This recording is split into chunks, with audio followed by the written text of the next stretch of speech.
Bom, são 8 horas e 24 minutos. A Beatriz Ferretti, editora de internacional da Band News TV, está com a gente hoje aqui num espaço ampliado para trazer mais informações sobre a eleição americana. Beatriz, como é que funciona esse sistema complexo, diferente para nós de votação? Explica para o ouvinte da Rádio Bandeirantes e da Band News TV. Bom dia. Tudo bem, Pedro? Bom dia a você, a Thaís, a quem nos acompanha. É tão diferente, né? E a primeira coisa que todo mundo quer saber é exatamente isso. Como é que os americanos votam, né? Como que é feito esse sistema eleitoral tão diferente do brasileiro? Gente, é por voto indireto. Apesar de haver uma votação popular, as pessoas vão às urnas para escolher quem elas querem para presidente. Só que nos Estados Unidos existe o chamado colégio eleitoral. E por isso, o voto depende do peso de cada estado. A gente está falando de 50 estados norte-americanos em que aqueles mais populosos valem mais. Por quê? Tem mais representação no Congresso, consequentemente, tem mais delegados, ou seja, mais representantes dos partidos no chamado colégio eleitoral. São 538 delegados em disputa e, para vencer, é necessário conquistar a maioria simples, ou seja, 270 delegados. É possível dar empate, porque a gente está falando de um número par. Então, se de repente ou Kamala ou Trump conquistarem 269 cada um, cabe ao Congresso decidir quem vai ser o presidente e quem vai ser o vice. Cláudio, a Beatriz Ferretti está aqui com a gente. Antes da sua pergunta, ela tem para a gente aqui algo diferente para mostrar, né? Que é exatamente uma cédula de votação de um dos estados americanos. Como é que você conseguiu isso aqui, Beatriz? Olha, eu quero agradecer ao irmão do Eduardo Castro, nosso apresentador da Rádio Bandeirantes e da Band News TV, que mora na Califórnia. Grande Eduardo. E ele mandou pra gente um exemplo de cédula, porque a gente tá falando de uma eleição que não vai ser só para presidente, né? Os americanos também estão escolhendo deputados, senadores e outros legisladores municipais, até plebiscitos. Então, por isso, gente, por exemplo, num condado da Califórnia, o tamanho da cédula, Nossa. Pedro, me ajuda aí, para quem tá nos acompanhando na TV. Tamanho da mesa aqui. É gigante. São 6 páginas. A gente pensa em cédula, Beatriz, a gente pensa numa coisinha de nada, assim, né? Um pedacinho de papel, metade de uma folha sulfite. Isso aí é quase um livro. Exatamente. E aí pensa, a gente que no Brasil está acostumado a ir na urna eletrônica e só apertar uns botõezinhos, os números, nos Estados Unidos eles têm que estudar a cédula, dependendo da localidade.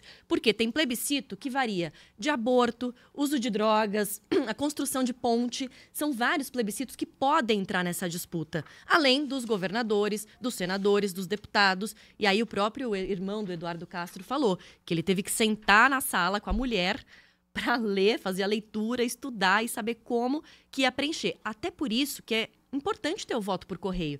Porque imagina se todo mundo for votar com essa cédula presencial, a fila que não vai acontecer. Porque demora, né? Demora para você preencher tudo isso. Bem, a Beatriz Ferretti está aqui tirando todas as nossas dúvidas sobre esse processo diferente da eleição nos Estados Unidos. Você já contou para a gente, Beatriz, que não necessariamente o mais votado é o eleito, e que o colégio eleitoral tem um número par de representantes. E se empatar? Então, se empatar, vamos supor, 269 para cada lado. Porque numa eleição tão disputada, né? Pode ser que aconteça, tá? Aconteceu uma vez na história, no século 1800, mas pode ser que aconteça. E aí, a Câmara dos Deputados atual é que vai decidir, por voto de maioria simples, quem é o presidente. E o Senado vai decidir quem é o vice. Ou seja, Thaís, hoje a Câmara é liderada pelos republicanos, o partido de Trump. Então, a gente pode ter um cenário, um presidente escolhido pela Câmara republicano e um vice-presidente escolhido pelo Senado, que hoje é liderado pelos democratas, democrata. Imagina um governo assim, né, misturado, ia ser uma loucura. E aí a gente tem outras datas também para ficar de olho, né, porque hoje teremos esse dia oficial de votação nos Estados Unidos. As primeiras urnas fecham às 7 da noite pelo horário de Brasília. A última no Alasca fecha às 3 da madrugada. A partir de aí começa a apuração dos votos, que serão divulgadas por meio de projeções feitas por agências de notícias americanas, já consolidadas, tradicionais, que tradicionalmente dão esse resultado. Aliás, a gente fica sabendo quem vai ser o presidente não pelos órgãos eleitorais oficiais, mas pela imprensa americana que faz essa projeção, coletando os dados com os órgãos eleitorais. Aí, dia 17 de dezembro, vai ter o voto dos delegados, que eles vão seguir o que os eleitores decidiram na urna por meio de voto popular. Eles não podem mudar o voto. Então, vai ser uma mera formalidade os delegados votando no dia 17 de dezembro. Depois, em janeiro, 6 de janeiro, é a certificação do resultado eleitoral no Congresso, quando os deputados e senadores contam os votos e aí certificam a vitória. Foi quando teve aquela invasão ao Capitólio por apoiadores de Donald Trump em 2021. E no dia 20 de janeiro, acontece a posse do novo presidente, ou da nova presidente, também no Capitólio. Cris, bom dia. Eu queria saber o seguinte, na eleição dos Estados Unidos já estão definidos os votos de 43 estados, né?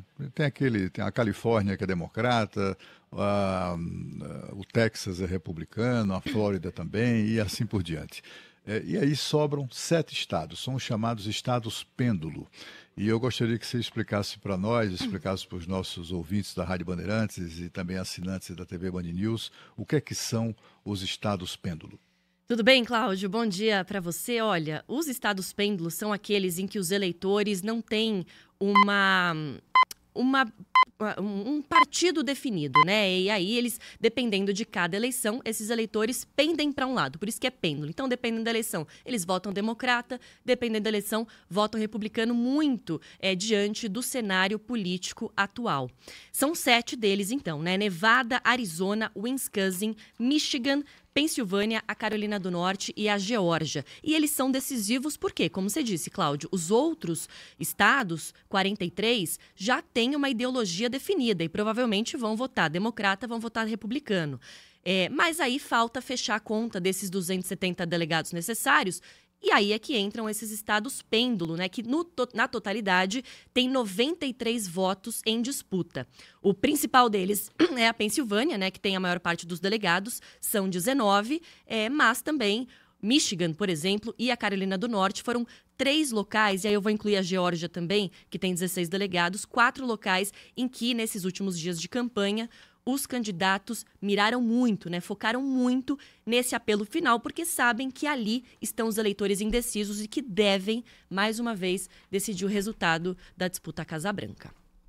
Pois é, B, é tão importante você explicar isso, né? Porque eleições indiretas, Estados Unidos, essas dúvidas sempre surgem a cada 4 anos. E se você for dividir entre republicanos e democratas, quem é quem no mapa dos Estados Unidos, minha amiga? Olha, os democratas são os azuis, né? Isso por uma tradição já há muitas e muitas décadas. E os republicanos são os vermelhos. Então, quando a gente olha o mapa, e a partir de hoje à noite, todo mundo vai ter que se acostumar com esse mapinha colorido dos Estados Unidos, né? Porque é como a gente vai mostrar a apuração com o fechamento das urnas. Então, aqueles estados em vermelho são os republicanos e os estados em azul são os democratas, né, que aparece na tela e aí, a partir dessa coloração, a gente consegue dividir, portanto, esses 2 partidos que dominam a política norte-americana, Soninha. Muito bem, a Beatriz Ferretti explicando pra gente aqui, então, os detalhes aí desse processo eleitoral. Olha só, tem que fazer Tem que ter uma aula para aprender a votar em tudo isso aqui, viu? Pedro, não é queria fácil, aproveitar para mandar um beijo para o Cacá, o irmão do Eduardo Castro, que eu conheço desde criança. Ele se mudou muito novo para os Estados Unidos e eu acho que ele aprendeu a lição, porque lidar com uma cédula dessa, pelo amor de Deus, olha, precisa fazer curso na NASA, hein, E são coisas muito específicas, né? Vocês acham que é pergunta simples? Não, tem percentual, valor aqui da multa que vai ser aplicada, tem questões ligadas à educação. Tava olhando aqui enquanto a Beatriz conversava com vocês. Mas é bom, né? Eu acho que é bom também. E também, não por outra razão, é que os votos são enviados para a casa das pessoas, né? Para que elas possam refletir sobre cada uma dessas questões. Eu acho isso muito positivo. Até na eleição municipal agora do Brasil, Cláudio, havia a expectativa, pelo menos a previsão legal, de que mais assuntos fossem colocados para a decisão direta do eleitor, além do nome do prefeito e dos vereadores, não é? Houve até uma regulamentação recente dessa norma que é constitucional, só que não aconteceu nada. E onde aconteceu, o que se decidiu, foi coisa quase que irrelevante. Nome de rua, mudança de bandeira, como em Belo Horizonte, aí também não quiseram mudar. Enfim, as perguntas que de fato mexem com a vida do cidadão ou questões ligadas a costumes, como a gente vê nos Estados Unidos, alguns estados decidindo sobre maconha, sobre aborto, ou questões relativas ao uso do dinheiro público, vai construir uma coisa aqui, vai aplicar lá. Isso não se pergunta para o eleitor brasileiro, é uma pena. Parece que tem medo, né? Quem está lá tem medo de perguntar o que a gente vai achar aqui embaixo. Gostaria muito que essas perguntas chegassem a gente também. Beatriz Ferretti. O Cláudio, deixa eu só te interromper um minutinho, que a gente tem um horário com o Barão aqui, senão a gente vai perder o Barão aí, porque ele tem que entrar nos outros veículos. É só um minutinho mesmo. Beatriz, obrigado aí pela sua participação. E o Eduardo Barão está com a gente direto de Washington para trazer mais informações ao vivo aqui no Jornal Gente. Fala, Barão, bom dia. Fala, Pedro, bom dia para você, para todo mundo no Brasil, para a Soninha lá em Paris. Chegou o dia, afinal de contas, né? A gente falou tantas vezes sobre a eleição americana, é hoje. Aqui atrás de mim está a Casa Branca, o local onde Donald Trump e Kamala Harris vão tentar estar nos próximos 4 anos, né? E aqui em Washington a movimentação já começou cedo com as pessoas saindo de casa para votar.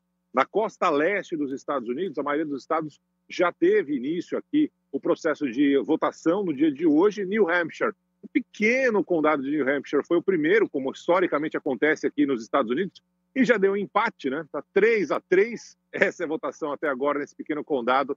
É histórico aqui dos Estados Unidos, mas é uma data especial, uma data importante para a democracia aqui dos Estados Unidos. Ontem foi um dia intenso para os dois candidatos, tanto Kamala Harris quanto Donald Trump realizaram diversos discursos, né? O Trump visitou 3 estados, foi até Michigan, o seu discurso final já na madrugada, atrasou toda a agenda do Trump, ele estava um pouco rouco, chegou de madrugada na mansão dele em Mar-a-Lago, na Flórida, e daqui a pouco o Trump vai votar. O Trump volta na manhã de hoje ainda. Já a Kamala Harris concentrou todos os esforços dessa reta final na Pensilvânia, que é entre aqueles estados que estão indefinidos, né, o que mais dá votos, mais tem delegados, são 19 no total. Apareceu ao lado da Oprah Winfrey, a apresentadora famosa aqui nos Estados Unidos, e a Kamala estará aqui em Washington, acompanhando a apuração. A apuração que não tem data para acabar. Ontem estava acompanhando aqui uma entrevista do representante eleitoral no Arizona. Ele imagina que entre 10 a 13 dias para acabar a apuração por lá. Ou seja, minha gente, essa apuração por aqui vai ser longa, viu? É isso aí, Eduardo Barão. Cláudio Humberto, o Barão está com a gente para responder as nossas perguntas direto de Washington, na frente da Casa Branca, ao vivo aqui no Jornal Gente. Só para observar que eu estou querendo fazer desde o começo do programa, que é o seguinte, essa confusão toda, uma cédula gigantesca que parece um jornal, etc e tal, mas funciona, né? Funciona bem e com segurança, né? E nem precisa de Tribunal Superior Eleitoral, essa invenção jabuticaba no Brasil, né? Eu acho que isso é uma coisa interessante. Se o Barão pudesse nos explicar, quem é que coordena a eleição nos Estados Unidos, hein, Barão? Tem um órgão criado, fica lá o tempo todo. A eleição só tem a cada 4 anos, mas tem lá um tribunal, alguma coisa assim, funcionando ali, tomando dinheiro de quem paga impostos? Não, Cláudio, não tem tribunal nem regional, nem tribunal superior eleitoral. Cada estado tem a sua regra, né? Na maioria das vezes são os próprios delegados, né? São representantes dos dois partidos, democratas e republicanos, que ficam ali de alguma forma trabalhando. Tem uma dificuldade nesse ano, Cláudio, para conseguir as pessoas para trabalharem na apuração. Muita gente desistiu do processo eleitoral aqui dos Estados Unidos, pessoas que estavam há décadas, por causa justamente do que a gente viu na última eleição. Então, há uma expectativa que neste ano tem até uma demora a mais, porque as pessoas não são tão experientes como eram para realizar essa apuração em eleições passadas. Agora, é engraçado porque quem anuncia oficialmente o resultado, por incrível que pareça, é a imprensa, né? A imprensa que fica ali com os seus emissários, acompanhando voto a voto, fazendo uma contabilidade, matemáticos fazendo a contabilidade, é a própria imprensa que anuncia quem ganhou e quem perdeu. Não tem um tribunal específico para anunciar formalmente o vencedor. Barão, olha, parabéns pelo trabalho, acompanhando tudo, todos os horários. Você está firme e forte, chiquérrimo aí na frente da Casa Branca. Meu amigo, o que eu queria te perguntar sobre bastidores e sobre segurança.